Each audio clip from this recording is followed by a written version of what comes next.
was not a speculation. This was a declaration from the man himself. He went further. Under oath, he admitted to the existence of the Davao Death Squad, an entity with a lethal mandate that was replicated around the whole country when PRRD was elected president in 2016. Galit na galit siya, no? Bakit? Oo. Stick to the plan. Pero yung bantot mo sa Maynila, di umano, na isiniwalat ni Yorme, abangan nyo yun. Representation fully recognizes the authority of the Senate to investigate the details of the implementation of the drug war, as both chambers of Congress are constitutionally permitted to conduct inquiries in aid of legislation in accordance with our duly published rules. However, while the authority of the Senate will never be put into question, what is particularly concerning is the seeming disregard. Bakit hindi niyo sabihin sa mga senador yan doon? Ngayon sa committee mo sasabihin. Di ba? Dapat question nyo sila. Ikaw. Ikaw. Di ba?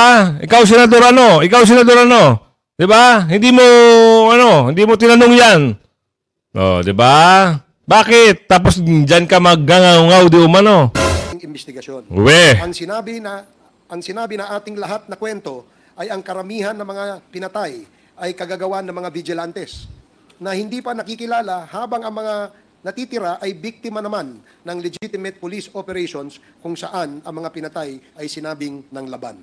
Sa mga testimonyang malayang Dati pabor to sa war on drugs. Ngayon, sa salita nito, mapapansin nyo, talaga meron siyang pinapanigan. Yun ang katotohanan, di umano. Tuloy. Yes. Magandang araw muli sa inyong mga kasama. Andito naman si Goods nagbabalik. At kung hindi ka pa nakasubscribe sa ating channel, pasubscribe na lang po at hit mo na rin yung bell para updated ka sa ating mga video. Hindi na natin patatagalin ito Isang like, isang share, all gusto po tayo dyan. Ngayon, mabuti na lang po mga kasama ay hindi umate ng Pangulong Duterte, ang dating Pangulong Duterte. Dahil, grabe opening statement pa lang, malalaman mo na ito ay bias. At sinabi rin dito sa video na ito na si Senator Bato. Senator Bato daw, di umano, kayo na pong bahala humusga sa video Siya daw po ay kasapi ng DDS. Yung sinasabing Duterte Death Squad. Sa bunga nga po nito, o kung sino po yung mapapanood nyo sa video at magsasabi niyan, siya po ang nagsasabi ng, kasabwat po, di umano, si Senator Bato sa DDS, yung Duterte Death Squad. Eto na, bibigay ko sa inyo yung slide, para kayo na po ang bahala humusga. Ipasok mo, ano ba meron? Who pretended to be Filipinos. When the hearing started, they all disappeared. Records show that the main players have gone back to China. Nako, yun lang ang nagiging problema natin. Ano bang nangyari? Ano nangyari? Nako. Outcomes Ito. reflect significant strategic and operational differences. Here is a detailed comparison of the first 2 years of the administration's campaign. As has been shown earlier, pakinggan nyo mabuti mga kasama, pakinggan nyo mabuti Comparison daw ng dating Pangulong Duterte at Pangulo ngayon. Regarding saan? Related sa war on drug. Ito himay-himay nyo, intindihin nyo kung paano nasasabing bias. Ito na. Nagsisinungaling, ito po ay galing sa Philippine National Police. Duterte's anti-drug campaign was characterized by an aggressive, highly visible approach involving frequent operations and a high fatality count. His administration focused on eradicating drug activity at all levels, which led to widespread arrests and significant drops in crime, but also raised concerns over human rights and due process. In contrast, the Marcos administration appears to have adopted a more refined approach with an emphasis on improved crime-solving rates and efficiency in enforcement. The significantly lower number of fatalities coupled with large drug seizures and high-value arrests suggests a strategic pivot towards disrupting drug networks through focused, intelligence-driven operations. This approach may reflect a more sustainable model aiming to dismantle supply chains rather than focusing on sheer arrest numbers or area saturation tactics. In conclusion, both administration Ayan na. May ads lang ho ha. Tapusin natin yung ads. Diyan mo masasabi na talagang administration dapat talagang hindi umatin ang dating Pangulo. Oo. Kasi magigisa lang ang magigisa. Mababastos na mababastos. Di umano. Tuloy. approach was more intensive and controversial with high casualties and widespread operations. The Marcos administration has made efforts to continue the campaign with fewer fatalities, a higher concentration on strategic arrests, and increased operational efficiency, suggesting a potential shift towards a more systematic and less violent anti-illegal drugs approach. The numbers mentioned above are real numbers. Sa totoo lang po, hindi namin alam ang mga tunay na pangyayari sa likod ng mga numerong ito hanggang nag-umpisa ang ating investigasyon. Ang sinabi na ating lahat na kwento ay ang karamihan ng mga pinatay ay kagagawan ng mga vigilantes na hindi pa nakikilala habang ang mga natitira ay biktima naman ng legitimate police operations kung saan ang mga pinatay ay sinabing ng laban. Sa mga testimonyang malayang Dati pabor to sa war on drugs. Ngayon, sa salita nito, mapapansin nyo, talaga meron siyang pinapanigan. Yun ang katotohanan, di umano. Tuloy. Hayag sa ating mga pandinig ay naipakita na marahil dito ay bunga ng pamamaslang ng mga operatiba o pulis na inutusang pilitin ang mga nahuhuli na manlaban upang tuluyan na silang mapatay. Sa pahayag ng dating Pangulong Duterte sa Senado, sinabi niya na totoong sinabihan niya ang kapulisan na Diba? Dito, pansinin nyo, statement pa lang ho. Kung talagang hindi kayo bias, eto lang dapat walang ganyan mga statement. No? Hindi kayo magsasalita tatlo pa kayo nagsasalita. Hindi pa natin napapanood yung iba eh. Unang statement nyo pa lang, may panira na. Binabanatan nyo kagad. Di ba? Di ba? Totoo hindi? Totoo. Sige, tuloy. Encourage o himukin ang mga suspects na lumaban upang patayin na sila at nang sa gayon ay matapos na ang problema. Mas nakakagimbal ang mga pahayag na may pabuya o reward ang mga operatibang makakapatay ng mga nasa listahan ng drug personalities. Hindi ito maikakaila sapagkat marami na ang nagsabi, kabilang na si dating Special Assistant to the President na ngayon ay Senador Bongo, sa kanya mga interviews noon, kasagsagan ng war on drugs. Si Senador Bongo naman ang titirahin dito. Di ba? Halatado na sila eh. Mamaya abangan nyo yung sinabi ni Abante. Nakakagulat. Nakakagimbal. Tuloy. Drugs. Ang pangakong pabuya ang malamang na naging dahilan ng paglobo ng dami ng pinatay. Without validation of the so-called narco-lists, names may be added at will, whether or not the person is a drug personality, as in the case of General Wesley Barayuga, whose name was added to the list way after he was killed. Ito hindi na investigasyon ang nangyayari dito. Ang nangyayari dito ay akusasyon na. Meron silang sariling statement na binabasa. Yung pagbasa nila, lahat may paratang. Kanino? Sino ba naririnig nyo? Di ba? Yan ang katotohanan. Kaya magaling ang dating Pangulo. Hindi biro ang talino ng dating Pangulo. Kumpara dito sa mga ito. Tuloy mo. Na maganda ang mga naganap na patayan sapagkat mga drug lords naman po ang napatay o ang mga adik na kriminal. Subalit sa aming investigasyon, lumalabas na may mga ibang drug lords nga na napatay subalit iilan lamang samantalang madaming mga malalaking drug lords ang nagpatuloy sa kanilang gawain at naprotektahan pa ng gobyerno at nabigyan pa ng titulo imbis na maimbestigahan. Libo-libo ang mga... tatanungin kita, kuya. Naimbestigahan nyo ngayon. Pero noon, di ba, nung nandun ka sa part ng Duterte administration, alam mo na meron. Sinabi mo ngayon, kakasabi mo lang, dapat, pinahuli mo. Anak ng bugi naman, kuya. Tuloy. Mga pinatay na mga tricycle drivers, homeless na nasa kariton, construction workers, at mga ordinaryong tao na halos wala nang makain at walang laban, mga taong napagtripan na lamang. Ito ba ang mga drug lords? Pangkain nga, wala sila. Diba? Pa kaya? Yan ang chairman Oo, dapat ito ginagaya yung ginagawa ni Senador Coco Pimentel eh. Wala siyang pinapanigan. Pero yung statement niya, merong pandiin. 'Di ba? Dinidiin niya dito kung sino yung sinasabi niya eh. Pinapalabas niya dito na talagang masama ang nangyari noon. Tuloy. Mga batang inosente gaya ni Kian de los Santos, basta na kung sunodaan ka, delikado ka na. Yan na. Lahat ng patay, may reward na katumbas.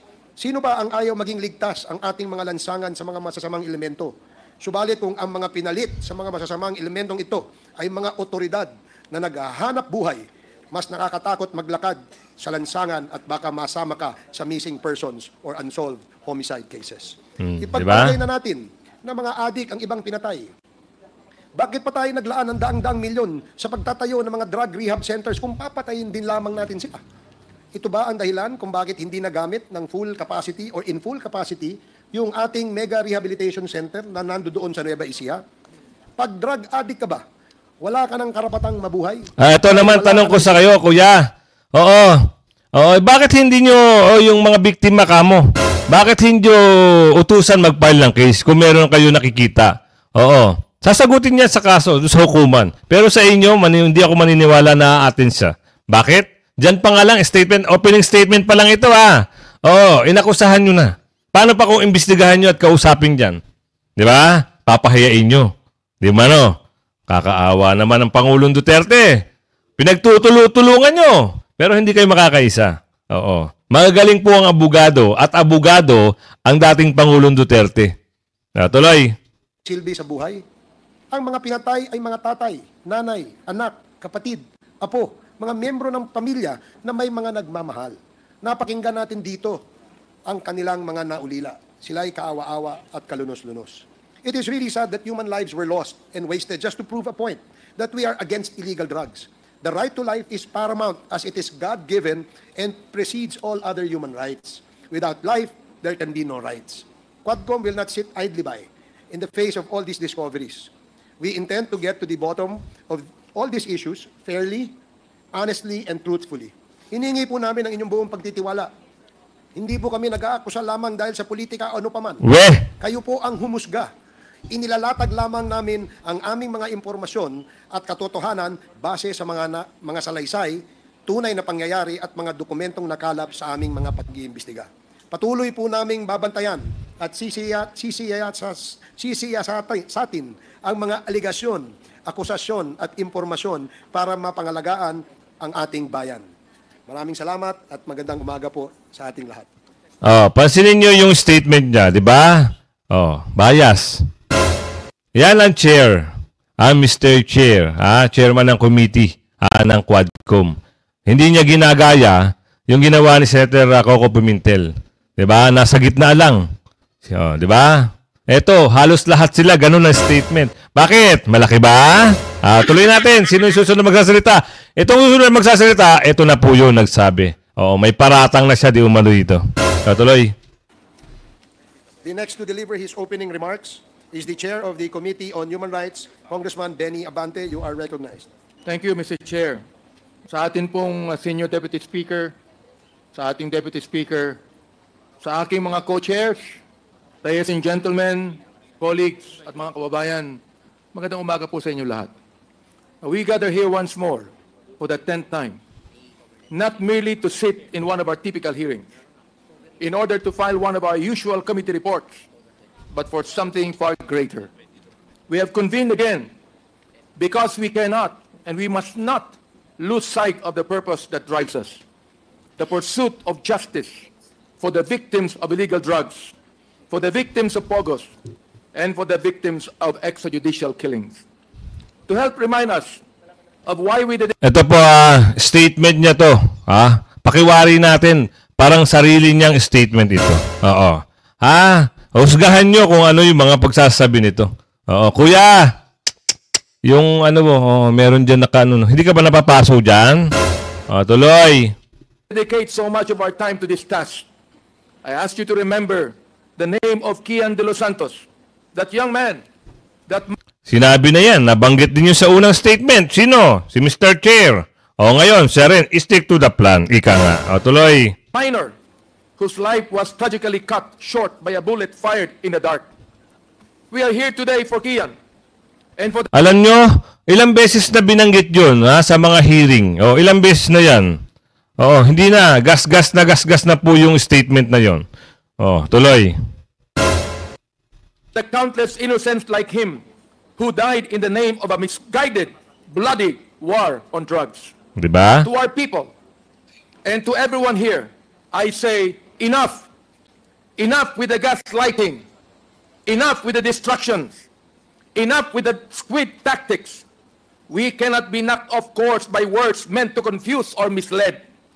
At this point, there is one voice we must focus on. One that was used under oath in the halls of the Senate. Last week, former President Duterte himself spoke before the Senate and the nation, and in his own words, took responsibility for the blood spilled in his war on drugs. He did not deny. He did not deflect. He admitted that he gave orders. Orders that directed our own police forces to encourage suspected criminals to fight back so they could be killed. Under oath, he told us this without shame and without remorse.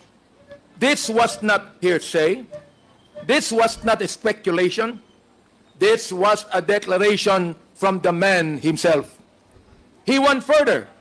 Under oath, he admitted to the existence of the Davao Death Squad, an entity with a lethal mandate that was replicated around the whole country when PRRD was elected president in 2016. Galit na galit siya, no? Bakit? Stick to the plan. Pero yung bantot mo sa Maynila, di umano, na siniwalat ni Yorme, abangan nyo yun. Tuloy.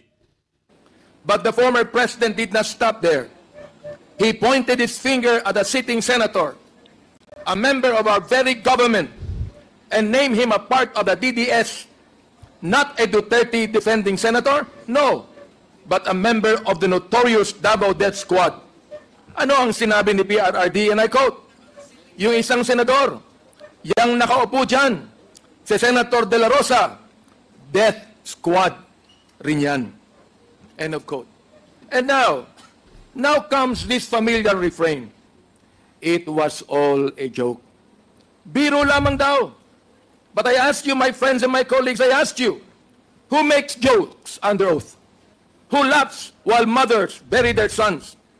Who finds humor in this horror? This is no laughing matter. The lives lost, the grief that lingers, the blood spilled in our streets, these are not punchlines in a cruel joke.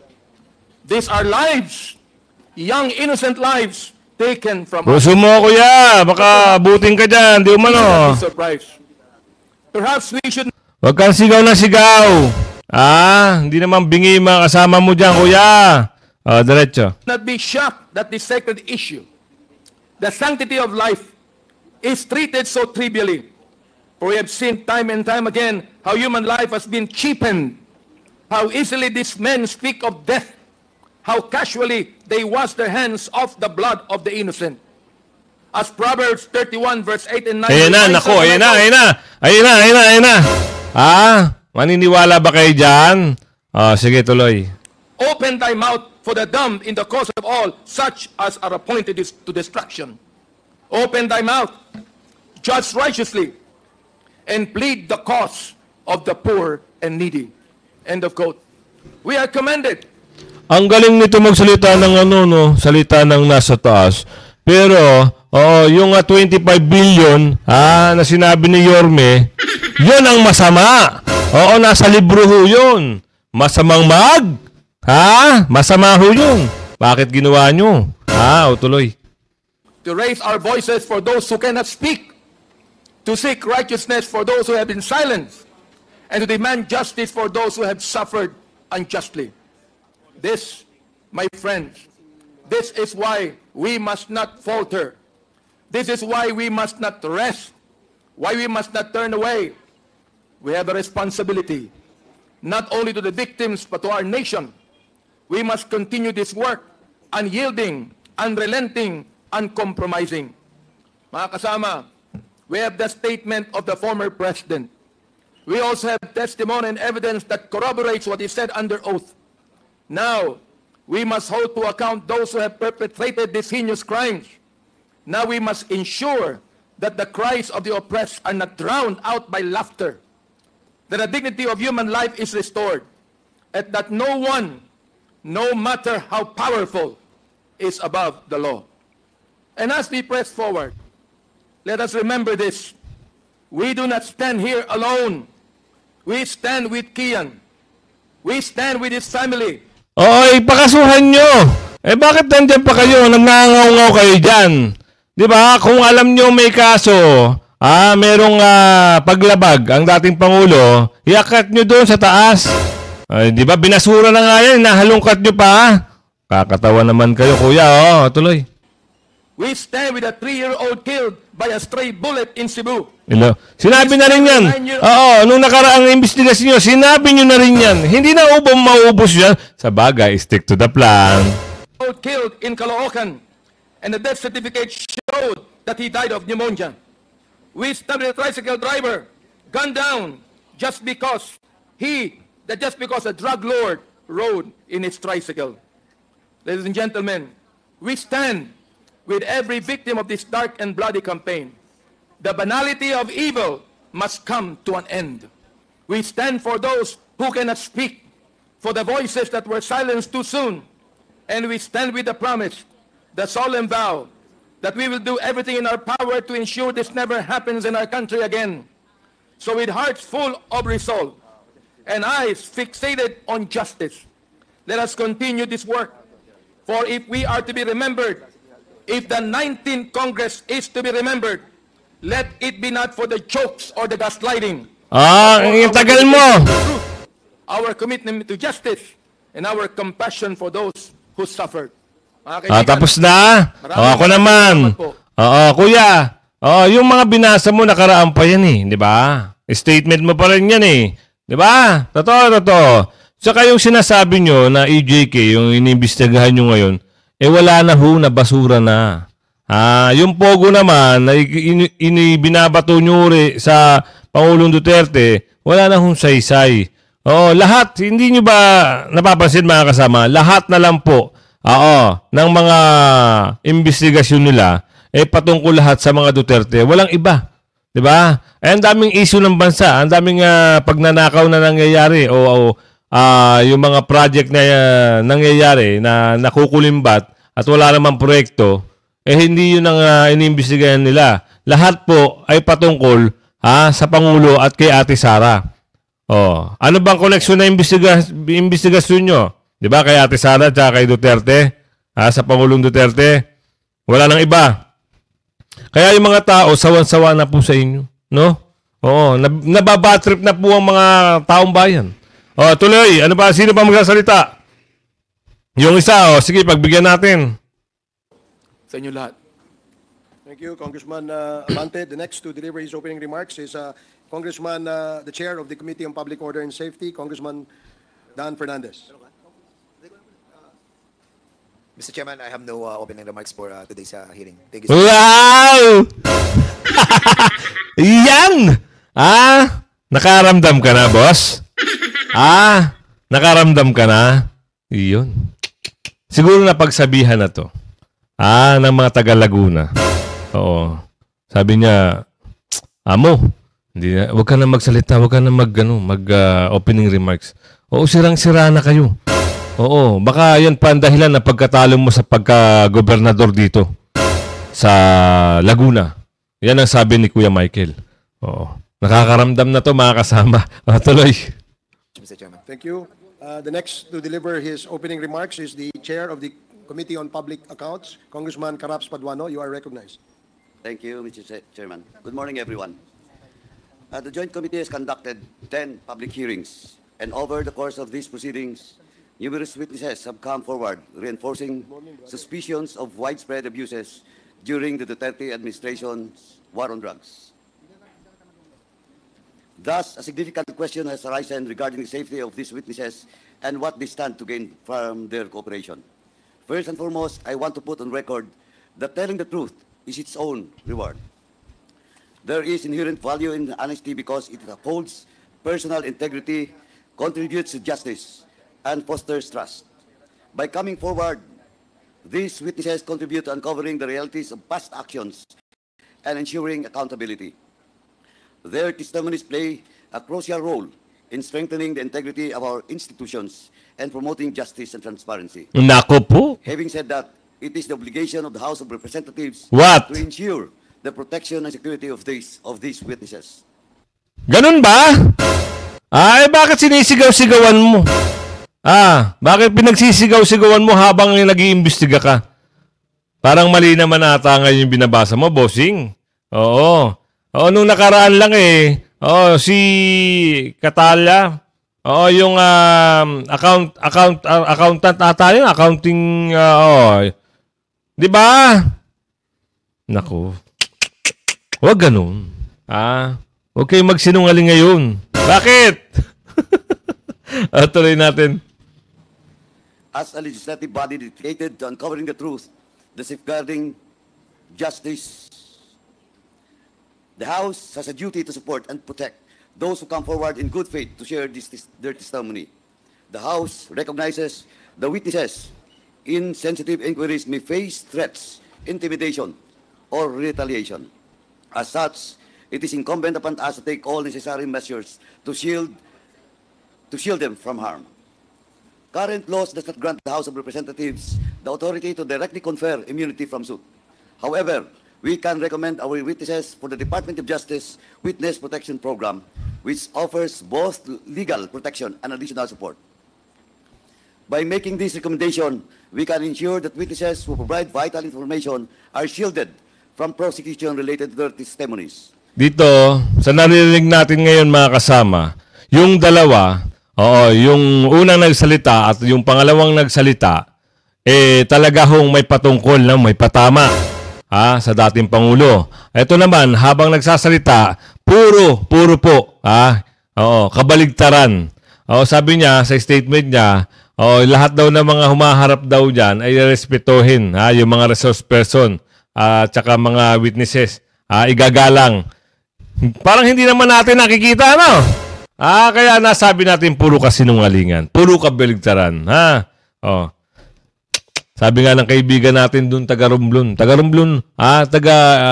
Ilonggo, Iloilo rin ata yun, kaibigan natin yun, sabi niya, representative yan.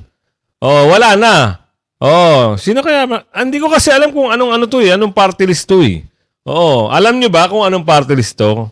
Sa tingin nyo, mananalo pa kaya ito? Sabi ni Mang Mike dito, mananalo pa ba yan? Yun, Mang Mike, hindi ko lang sure. Kasi yung mga nakikita at nababasa ng ating mga kababayan, kahit tignan nyo sa mga video at comment, puro negative ho hindi ko lang sure kung mananalo pa. Tuloy. In line with the provisions of Republic Act number 6981. This action requires the consent of the witnesses and approval of our speaker. In addition, we may consider the option of granting protective custody to ensure the physical safety of the search persons who may be at risk due to their involvement in this investigation. What? While protective custody does not provide immunity from legal actions, it is an established measure that can provide immediate security during the course of our proceedings. Bagong script yan, Both actions will require a collective decision from the members of the Joint Committee. This ensures that we act transparently Nako. and uphold the principles of democracy. Parang hindi ako naniniwala dito. Before we proceed with the continuation of our inquiry, this representation would like to put on record and address certain critical concerns relative to the conduct of the parallel inquiry of the Senate Blue Ribbon Subcommittee on the drug war implemented during the previous administration on October 28, 2024.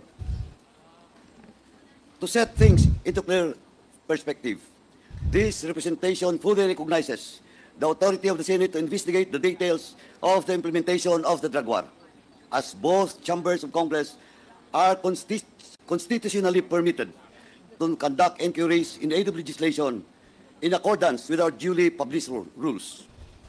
However, while the authority of the Senate will never be put into question, what is particularly concerning is the seeming disregard.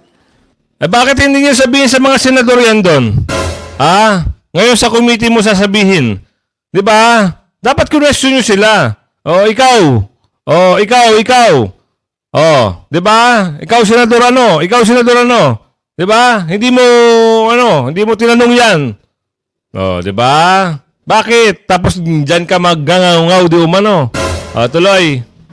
For proper courtesy and lack of impartiality by a member of the subcommittee. In particular, I am referring to the actions of Senator Ronaldo Bato de la Rosa. Allow me to discuss this detail, Mr. Chairman. Senator Bato de la Rosa action of participating as a member in a proceeding where he is named as one of the individuals involved in the implementation of drug war did not produce meaningful results, but rather cast doubts on the integrity of the whole process. In fact, prior to the hearing of the Blue Ribbon Committee, Senator De La Rosa even insisted that the investigation should be heard by his own committee. This action of a sitting member of Congress not only demonstrates disregard to existing rules and processes, but also undermines the integrity of the institution that he is bound to respect.